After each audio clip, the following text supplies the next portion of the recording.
एक व्यक्ति को कत्ल करना था और वो कत्ल करता उससे पहले उसने कई बार सीआईडी और क्राइम पेट्रोल जैसे सीरियल को देखा और इन्हीं सीरियलों के तर्ज पर उसने कत्ल भी कर दिया और कत्ल करने के बाद इन्हीं सीरियलों के तर्ज पर उसने उस लाश को ठिकाने भी लगा दिया। उसे लग रहा था कि इस लाश को अगर एक शहर से दूसरे शहर पहुंचा देगा तो इसकी पहचान नहीं हो पाएगी और ये पकड़ा नहीं जाएगा, लेकिन ये उसकी सबसे बड़ी गलतफहमी थी।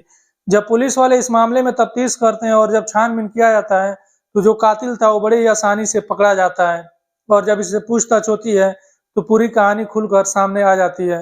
आज अगर आप कहानी सुनते हैं तो आपको लगेगा कि ये कहानी आप बिल्कुल सीआईडी का एक एपिसोड देख रहे हैं।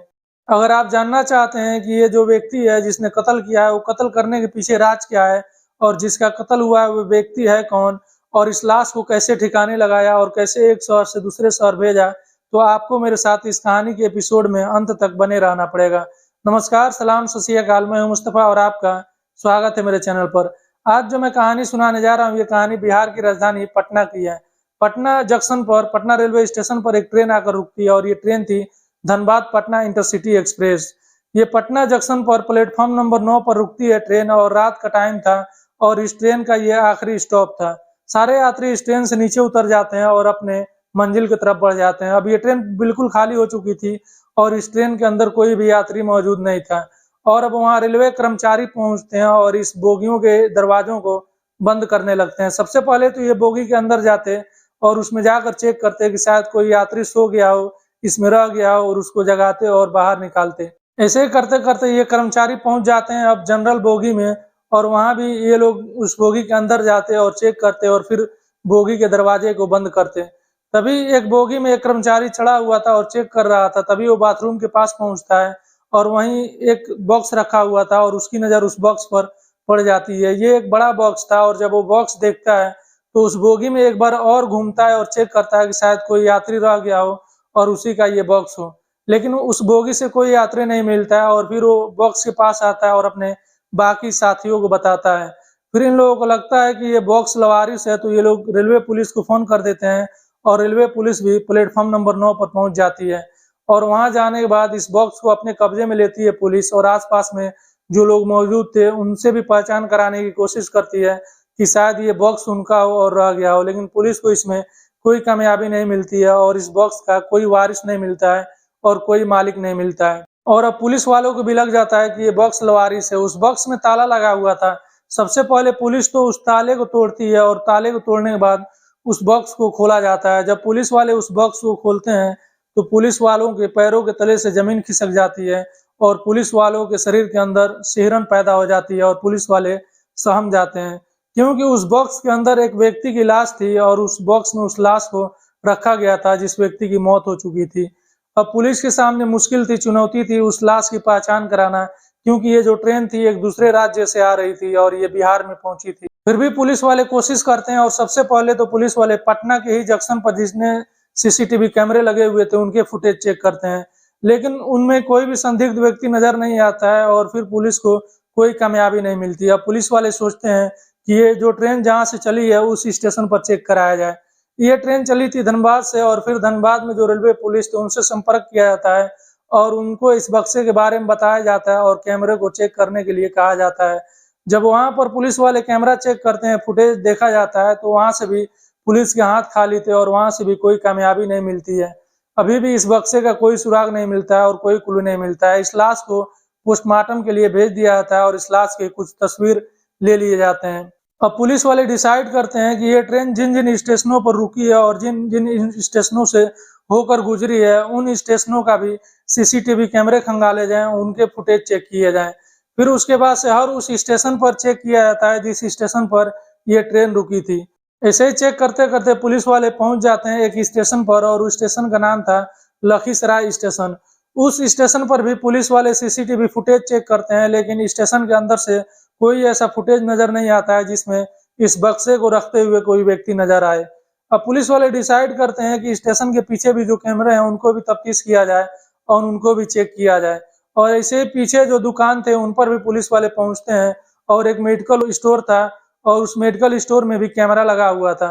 पुलिस वाले उस मेडिकल स्टोर के कैमरे को चेक करते हैं तो उस फुटेज में एक व्यक्ति नजर आता है जो इसी बॉक्स को अपने सर पर रखा हुआ है और ये स्टेशन की तरफ जा रहा है। ये जो व्यक्ति था वो अपने सर पर बॉक्स रखा हुआ था, इसकी वजह से उसका चेहरा उस फुटेज में नजर नहीं आता है, जिसकी वजह से उसकी पहचान नहीं हो पाती है। लेकिन फिर भी पुलिस को अब एक दूसरा शहर मिल चुका था और एक दूसरा स्टेशन मिल चुका था जहां से इस बॉक्स को रखा गया था। और अब पुलिस उस जगह पर पहुंचती है, लखीसराय पहुंचती है, और वहां पर सबसे पहले तो जितने पुलिस स्टेशन थे लखीसराय में, उन पुलिस स्टेशनों पर पुलिस जाती है और उनसे संपर्क करती है और पूछती है कि शायद किसी का गुमशुदगी दर्ज कराई गई हो। पूछताछ में एक व्यक्ति का नाम पता चलता है जिसकी गुमशुदगी दर्ज कराई गई थी, और उस व्यक्ति का नाम था जगत महतो। पुलिस उस इलाके में जो तस्वीर ली हुई थी उस तस्वीर को भी चिपकवा देती है इधर-उधर दीवारों पर या स्टेशन के आसपास में, लेकिन इससे कोई तो फायदा नहीं होता है। लेकिन जब पुलिस को ये पता चलता है कि एक व्यक्ति की गुमशुदगी दर्ज कराई गई है जिसका नाम जगत महतो है, तो पुलिस वाले उसके परिवार के पास पहुंचते हैं, जगत महतो के, जिन्होंने ये कंप्लेन दर्ज कराई थी, उन तक पुलिस पहुंचती है और फिर उनको ये तस्वीर दिखाई जाती है। तो वो लोग ये तस्वीर देखकर पहचान जाते हैं और वो कह देते हैं कि ये उन्हीं का बेटा है।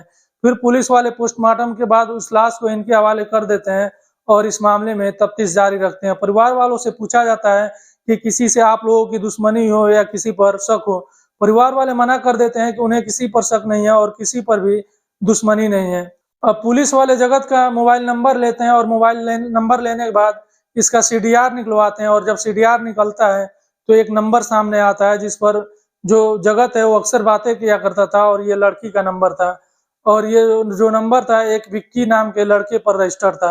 अब पुलिस वाले घर वालों से संपर्क करते हैं दोबारा और पूछते हैं कि आपको किसी विक्की नाम के व्यक्ति के बारे में जानकारी है? तो घर वाले बताते हैं कि हाँ, विक्की तो जगत का बचपन का दोस्त है और बचपन में साथ पढ़े लिखे थे, और ये कोलकाता में दोनों साथ ही काम भी कर रहे थे और मजदूरी दोनों साथ ही में कर रहे थे। अब पुलिस इसके बाद जगत का आखिरी लोकेशन चेक करती है। जब उस नंबर पर फोन किया जा रहा था तो नंबर स्विच ऑफ आ रहा था, और जब पुलिस इस नंबर का आखिरी लोकेशन चेक करती है तो विक्की का घर ही मिलता है, और विक्की के घर पर ही इस मोबाइल नंबर का आखिरी लोकेशन का पता चलता है। अब पुलिस वालों को शक हो जाता है विक्की पर ही, और पुलिस वाले पहुंच जाते हैं विक्की के घर, और उसके घर से विक्की को उठा लिया जाता है और फिर उसे पुलिस स्टेशन लाया जाता है, और लाने के बाद उससे पूछताछ किया जाता है। पूछताछ में विक्की कबूल कर लेता है और वो कहता है कि हाँ, उसी ने ये मर्डर किया, और मर्डर करने के बाद ट्रेन में इस बक्से को रखा था। वो बताता है कि उसमें वो अकेले शामिल नहीं है, बल्कि इसके साथ उसकी पत्नी जिसका नाम निशा है ये भी शामिल है, और एक और उसका दोस्त है वो शामिल है। मतलब इस मर्डर में 3 लोग शामिल हैं। फिर पुलिस बाकी 2 लोगों को भी गिरफ्तार कर लेती है और इन तीनों से अब पूछताछ किया जाता है। पूछताछ में ये लोग एक कहानी सुनाते हैं। विक्की बताता है कि मेरी शादी निशा से 1 साल पहले यानी कि 2022 में हुई थी, और मैं शादी के बाद कुछ दिनों तक घर पर ही रहा, और घर से फिर मैं कोलकाता चला गया क्योंकि मैं वहीं नौकरी करता था, और वहीं मैं वापस शादी के कुछ दिनों बाद ही चला गया। और जो मेरा नंबर था पुराना, जो मेरा मोबाइल था, वो मैं अपनी पत्नी को दे दिया यानी निशा को दे दिया, और मैं वहाँ चला गया। मेरे वहाँ जाने के बाद जो मेरा दोस्त था उसको वो जानता था कि ये नंबर अभी भी मेरे पास ही है, और वो इस नंबर पर एक बार फ़ोन किया, और जब वो फ़ोन किया तो ये फ़ोन मेरी पत्नी यानी कि निशा ने उठाया और उससे बात किया, और उस एक बार बात करने के बाद ये दोनों फिर उसके बाद कई बार बात करने लगे, और फिर इनमें दोस्ती हो गई, और दोस्ती धीरे-धीरे प्यार में बदल गया। विक्की बताता है कि जब मैं घर पर नहीं होता, काम के सिलसिले में कहीं चला गया होता, तो मेरा दोस्त मेरे घर पर आता और कई-कई दिनों तक मेरे घर पर रहता, और जब मैं आने वाला होता तो वापस चला जाता। विक्की बताता है कि ये मेरी दूसरी शादी थी, और इस शादी के बाद मैं वहाँ चला गया था, और फिर जब मैं दोबारा घर आया, घर आने के बाद इसके बारे में मुझे पता लगा, तो मैं अपनी पत्नी के सामने 2 शर्त रखा। उससे कहा कि तुम जगत के साथ शादी कर लो या तो फिर जगत को मारने में मेरे साथ मदद करो। मेरी पत्नी यानी कि निशा कहती है कि मैं उसके साथ शादी नहीं करूँगी, क्योंकि आस-पड़ोस में और जो गाँव समाज के लोग हैं, उनके नज़र में मैं गिर जाऊँगी और मेरी बदनामी होगी। और वो दूसरी शर्त मान लेती है, और वो कहती है कि जगत का मारने में और उसका कत्ल करने में ही मैं अपने पति का साथ दूँगी। फिर ये दोनों प्लान बनाते हैं, और प्लान के तहत ही सबसे पहले तो जो विक्की है वो लखीसराय रेलवे स्टेशन पहुँचता है और वहाँ पर रेकी करता है। कई दिनों तक वहाँ गया और ये देख रहा था वहाँ जाकर कि कहाँ-कहाँ सीसीटीवी कैमरे लगे हुए हैं, और कैसे उन कैमरे से बचा जा सकता है, और कैसे इस लाश को ट्रेन में रखा जा सकता है जिससे कि कैमरे में ना नज़र आए। फिर ये सब रेकी कर लेता है, और रेकी करने के बाद ये सीआईडी और क्राइम पेट्रोल भी देखता है, और यही दोनों सीरियल देखने के बाद इन्हीं के तर्ज पर ये कत्ल करता है। 12 फरवरी के दिन वो अपनी पत्नी से कहता है कि अब तुम फ़ोन करो जगत को और उससे कहो कि घर आए।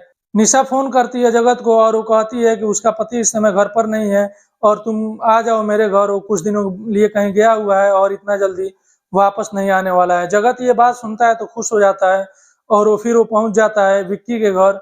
और रात का टाइम था और फिर जो निशा थी उसको दूध देती है पीने के लिए, और उस दूध में वो पहले से ही बेहोशी की दवा मिला दी थी। जैसे ही जगत उस दूध को पीता है बेहोश हो जाता है, और घर में विक्की पहले से ही मौजूद था। जब ये जगत बेहोश होता है तो विक्की आता है और उसका गला दबा देता है और उसकी मौत हो जाती है। जब उसकी मौत हो जाती है तो विक्की उसे उसकी लाश को एक बॉक्स में रखता है और एक और अपने दोस्त से बात करता है और उससे भी कहता है कि इस लाश को ठिकाने लगाने में उसकी मदद करें। वो दोस्त भी तैयार हो जाता है और यहाँ पर ये पहुंच जाता है इसके साथ देने के लिए। इन लोगों ने प्लान बनाया था एक दूसरी ट्रेन में इस लाश को रखने के लिए, जो ट्रेन दिल्ली जाने वाली थी, और वो सोच रहा था कि दिल्ली चली जाएगी तो काफी दूर है दिल्ली, और इस मामले में जब पुलिस तफ्तीश करेगी, छानबीन करेगी, तो उस तक पुलिस पहुंच ही नहीं पाएगी। लेकिन ये लोग उस बॉक्स को लेकर जब रेलवे स्टेशन जाते हैं तो वो ट्रेन जा चुकी थी और ये लोग थोड़ा सा लेट हो चुके थे। ये लोग प्लेटफॉर्म पर ही थे और अभी सोच ही रहे थे कि इस लाश के साथ क्या करना है।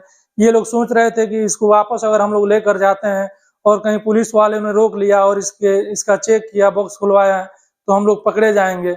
अब ये लोग सोच ही रहे थे कि तभी एक ट्रेन आकर रुकती है और वो ट्रेन थी धनबाद पटना इंटरसिटी एक्सप्रेस। और फिर उस ट्रेन में ये लोग जनरल बोगी में इस बॉक्स को रख लेते हैं और रखने के बाद ये वापस अपने घर आ जाते हैं। और ये ट्रेन वहां से चलती है और पहुंच जाती है पटना जंक्शन पर। और जब रेलवे कर्मचारियों की इस पर नजर पड़ती है तो रेलवे पुलिस को फोन करते हैं और रेलवे पुलिस इस बॉक्स को अपने कब्जे में लेती है और इस मामले में जब तफ्तीश करती है तो ये लोग पकड़े जाते हैं। आज की कहानी सुनने के बाद बिल्कुल यही लग रहा होगा कि ये बिल्कुल एक सीआईडी का सीरियल ही देख रहे हैं, क्योंकि ये सीआईडी के सीरियल के ही तर्ज पर इसको अंजाम दिया गया है। इसमें जो कातिल था उसे लग रहा था कि वो बच जाएगा और उस तक पुलिस पहुंच ही नहीं पाएगी, लेकिन वो पकड़ा गया और इस समय ये तीनों पुलिस हिरासत में है और भी पुलिस सबूत इकट्ठे करने की कोशिश कर रही है जिससे कि इन तीनों को कड़ी से कड़ी सजा दिलाई जा सके। दोस्तों, इस तरह की कहानियां सुनाने का हमारा मकसद किसी को परेशान करना नहीं है और किसी के भावनाओं को ठेस पहुंचाना नहीं है, बल्कि आप लोगों को आगाह करना है और आप लोगों को सावधान करना है कि इंसान चाहे जितना भी फुल प्रूफ के साथ क्राइम करे, वो बचता नहीं है और वो पकड़ा जाता है और वो जेल की हवा खाता है। दोस्तों, ये थी आज की कहानी। आपको कैसी लगी कमेंट बॉक्स में जरूर बताइएगा और आपसे रिक्वेस्ट है कि मेरी वीडियो को लाइक कर लीजिए, शेयर कर लीजिए और चैनल सब्सक्राइब करना मत भूलिएगा।